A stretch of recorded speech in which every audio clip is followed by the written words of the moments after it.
Full speed. High impact. Aggression. Football is not just a sport. Here in Alabama, it's a way of life. But at what cost? If you're sitting here talking about money, well, we're talking about a kid's life. Is your child's helmet safe? Has it been tested? I just think you run a risk of something being there that you didn't know. Information you need to know to see if your child's helmet is ready for action.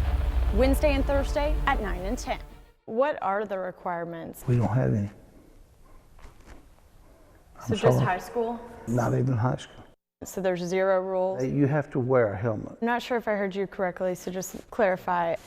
Reconditioning is not required? Well, it's not required by us or the National Federation, but it's kind of understood that that's what's going to happen. Unfortunately, that's not the case. We found at least one school that said they wait as long as 3 years before helmets are reconditioned and recertified, which means those helmets are more likely to have cracks, missing parts, or be past their 10-year mark. We also found multiple schools where records were lost because of a changeover of coaches, something we also asked AHSAA about. It's up to the person who's in charge of the school, which is the principal, to make sure that he or she hires competent people. In late January, we sent a records request to every public school in the state, asking for their helmet records. Because helmets are purchased and recertified with tax dollars, there should be a record of those purchases. But since January, only 6 schools have shared their records. They are Pike County, Goshen, Enterprise, Albertville, Athens, Alex City, Wicksburg, Leeds, and Homewood. And we'll continue to petition the schools for this information and add it to our database on myfoxal.com and the WBRC app as it comes in. Many athletes of all ages push their bodies to the limit for their sport, and all too often, injuries occur. And I landed and my knee buckled. And when it comes to ACL injuries, it could be season ending, it could be career ending. We'll show you how sports medicine and technology are coming together to keep athletes from getting hurt tonight at 10. Some cool new research from the American Sports Medicine Institute. It's mapped the way athletes move to help us all avoid injury in day-to-day life. This technology, the offspring of a marriage between science and sports. We were able to see things we never were able to see before. To break down the mechanics into a video game like. Feedback you won't get in an everyday baseball practice, but you can get in a lab like this one, where scientific formulas are mixed with a library of baseball's most elite pitchers. Biomechanics is biology and mechanics, and so basically it's using the laws of physics to see what's the best way for this person to move. If we can make someone's mechanics as good as possible, then they will minimize the chance of getting hurt and also maximize their performance. For the biomechanical evaluation, 38 reflective markers are placed on each athlete. Then the 8 infrared cameras around the laboratory are each used to capture those reflective markers at 450 pictures a second, which the computer then uses to create the data. Since 1965, Hoover High School's had 98 championships. Over the past few years, those wins have brought in an average of $600,000 in athletic revenue each year. What would you say is the biggest misconception about Hoover athletics? There's a perception out there that money literally grows on trees. Where does the money come from? A lot of struggles with Jameis Winston going on right now. Yeah, what advice would you give him? I'm just so disappointed. Every 18 seconds, a child is orphaned in Africa. Less than 1.1% of those orphans worldwide will ever be adopted. Fox 6 News reporter Britton Lynn is in Uganda to share with us how a Birmingham-based nonprofit, Unadopted, is helping. Some of the villages are even worse than here. What happens to these children that don't get to go to school? Uneducated, they are starving. Anyone can get them going into anything, buy them into prostitution. While many of the children during the war grew up sleeping in streets like this one, now thanks to Banna's hope, this new generation will have an entirely different upbringing. Just the difference in the children themselves, the smiles on their faces, to see them react to. Britton Lynn and scientists at UAB tested some helmets to see what kind of germs and bacteria are living on them. We used helmets that hadn't been worn or cleaned since the season ended. Actually, I was most surprised that they weren't that dirty. The one that had the most bacterial growth was the top of the head and the ear. I was expecting maybe to find a little bit more bacteria on them than we did. So despite their smell, nothing too bad was found since they were stored in non-climate controlled field houses. More than likely, the temperature change is going to be enough to probably kill any harmful bacteria. It's going to need to be in a warm, moist environment in order to really thrive. Which means in the summer and fall, it's a good idea to wipe down each helmet to limit harmful bacteria growth. So what's the best way to clean a helmet?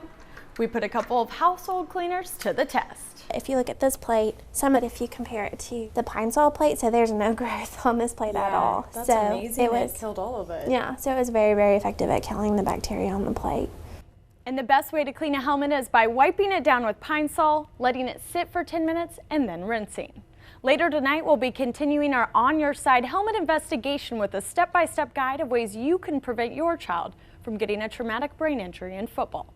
We'll also have a helmet football safety checklist for you to print off and download on myfoxal.com. Tune in at 10 p.m. Despite the risk, the rising popularity of youth sports like tackle football is starting with kids as young as 5.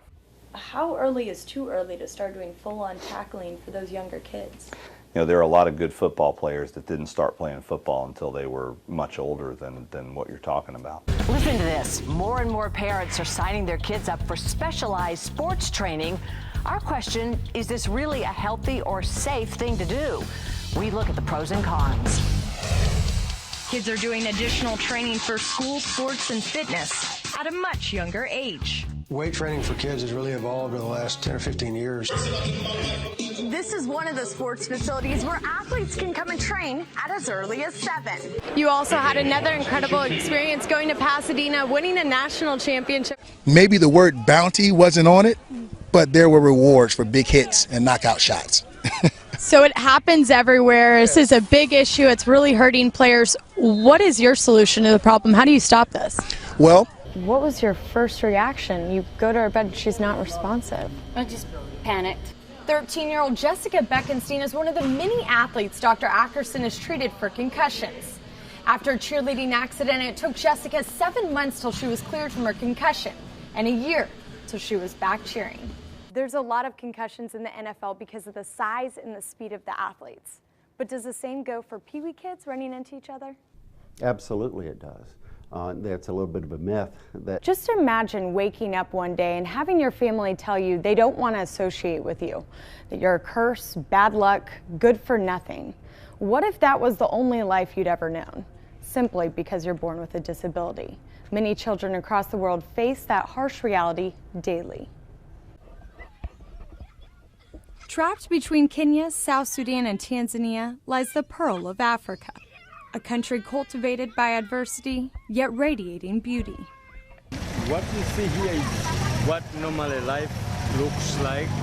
As we celebrate Independence Day, let's not forget the men and women who risked their lives defending ours. Many soldiers returning home find it difficult to transition back to civilian life, coping with depression, PTSD, and even thoughts of suicide. But one group of veterans has made it their mission to help their returning brothers find independence off the battlefield. When you're in the military, you're on call 24 hours a day, 7 days a week, 365 days a year. Living in Iraq is high stress, constant alarms going off while you're working and taking cover. Your job is everything. You work all of the time. You're surrounded by people doing the same. It's a very intense environment. Another one just hit the building. Since September 2001, 2.5 million Americans have been deployed. You're told what to do every day. You see the same people every day. And to come back and not have that, kind of don't know what to do for a while. 21 million United States veterans. I had nothing in common with anyone. I felt just by myself. Each night, 57,000 of those veterans are without a home. When you see, people in your unit, sometimes you meet them for the first time, but their common goal is that they're there for a mission, In the civilian world, you no longer have a mission. 2, 3, 4, don't move. Nationwide, 22 veterans a day take their own lives. We're not even sure how bad post-traumatic stress and depression is in the veteran population. Some estimates say that it's as much as 50%. What was it like for you transitioning back? When I got home from overseas and I started transitioning, I definitely wasn't very self-aware. I didn't understand how tightly I was wound. I didn't understand why I was angry. I couldn't necessarily connect with people who I didn't feel had shared my experiences.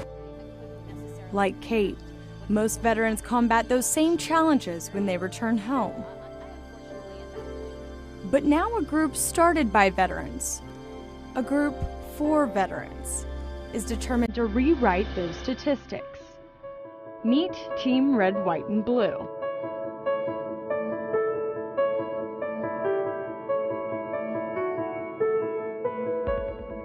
RWB isn't interested really in focusing on the problem and treatment for the problem. We're interested in building resilience and promoting healing for everybody. Through fitness. Good job, brother. Way to fly. You feel like a new person when you walk out. You feel happy, natural euphoria. And community. So rep count 21, 15, 9. Deadlift, cleans. Friendship. Friendship. Team building. It will make you feel like family and will bring you in, no questions asked. Reintegrate you back in the community and you won't feel like such a loner anymore. You'll feel taken in by us. A family that pushes one another. Quickly shoot underneath. There you go. And helps a brother up when he's down. After serving 4 years in the Air Force, Brandon's transition back to civilian life was similar to that of his veteran counterparts.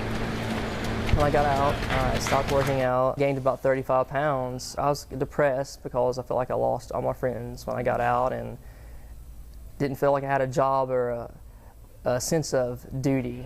So I joined RWB, met my friend Jesse. You go, B. Who also served 4 years, but in the Navy.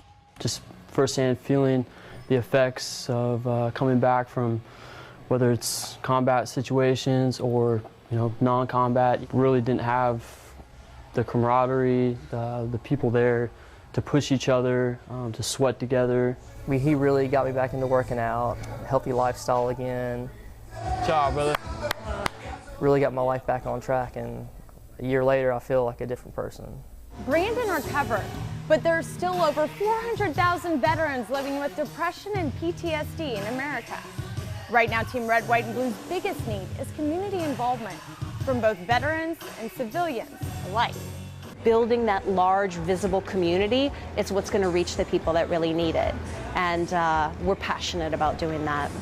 Let's go, guys. Let's finish. Come on. It's more than donation. It's putting your time and hanging out with them, going and running a 5K or like the Warrior Dash, something like that, and having camaraderie with somebody back here. We just like hanging out. It's just a new friendship, you know? Changing statistics. Bridging the gap between the civilian and the veteran world. One workout at a time. Yo, Alex. Good job, brother. Britton Lynn, Fox 6 News, on your side. Something I believe in. And again, the best way to help Team Red, White, and Blue is simply by getting involved. We posted a link on how to do that on myfoxal.com. We also want to thank Northridge Fitness and Iron Tribe Fitness, who partner with Team Red, White, and Blue and help make this story possible. The average high school football player has 652 hits to the head a season. The overall athlete himself has gotten bigger, faster, stronger. In a sport with extensive physical contact, Your impacts are obviously going to be harder. Constant upkeep is required. A lot can happen in a year. You can put a helmet on, it may have a little crack in it we don't see. Which is why coaches send their helmets off for an annual checkup. Helmets arrive in a reconditioning and recertification plant like this one. We take in about 25,000 helmets a year. Over 4,000 of them don't make it. We're disposing of these helmets. Tucker Manufacturing currently recertifies helmets from 15 states and 3 SEC teams. During the process, helmets are checked to make sure each part is functioning properly. The worst thing a coach could have is to lose a kid. Schools spend an average of $2,500 on helmet reconditioning and recertification. Then add in the additional cost of replacing the rejected helmets with new ones. If you're sitting here talking about money, well, we're talking about a kid's life, and a kid's, well-being. So it's worth every penny to us. The process starts and ends with the drop test. It has an accelerometer inside the head, and it gives you a severity index number. A scientifically accepted measurement of human injury tolerance. It basically measures G-force over time. An impact equivalent to that of a player running 12 miles an hour into a flat surface. Next, all parts and decals are removed. We have to take all the stickers off. Some we buff off. We just get them down to the shell. Helmets are continuously searched for defects. Are they typically the cracks that tiny? Here's the thing, it's cracked and it's going to get worse. We have no control over how long this school is going to wait to send this helmet back in. So we've got to take it out. Each internal part is also inspected and cleaned. It recycles water and it heats it up to a certain temperature where we're going to be killing a lot of the bacteria. Helmets are repainted and internal parts reinstalled, then inspected and tested again. When I get ready to pack them, I check them in the inside to make sure that everything is in the inside of them. It should be there. If all the little caps are on them, all the screws are in them. Finally, recertification stickers are placed on approved helmets, which are then shipped back to schools, a 4 to 6 week process. We do it every year. We don't take a chance. It costs to play this game. But let me tell you something. The cost is well worth the chances of something happening to a kid for not having the proper helmet. How's it come to order? There are currently no laws in the state of Alabama requiring helmets to be reconditioned and recertified. Therefore, the decision is left to the school's coach or principal. Oftentimes, a limited budget keeps the schools from spending as much as they should on helmets. Some helmets have missing cushion. So, and some coaches, I hate to say, they'll take that chance of trying to play a player without the right equipment, or they would take this out and put it into a new helmet, which this cushion doesn't belong in another type of helmet. It becomes a liability not only for that coach, it becomes a liability for that school and also that school system. Alabama High School Athletic Association oversees the rules regarding middle school and high school football equipment. AHSAA recommends helmets be reconditioned and recertified every other year, but it's not required. We sat down with Greg Brewer, the Director of Officials, to help clarify. What are the requirements for those coaches and schools in terms of middle school helmet protection? We don't have any. Okay, so just high school? Not even high school. What are the rules in terms of helmets? So there's 0 rules? Well, I thought the Federation requires, you have to wear a helmet, yes, okay. The Federation, yes, there is a rule that says you have to wear a helmet. And the helmet has to have the 4-prong chin strap. And that's the only thing that you'll see in any rule book requiring any requirement about helmets. I'm not sure if I heard you correctly, so just clarify, but reconditioning is not required by middle schools for helmets every year or every 2 years? Well, it's not required by us or the National Federation, but it's kind of understood that that's what's going to happen.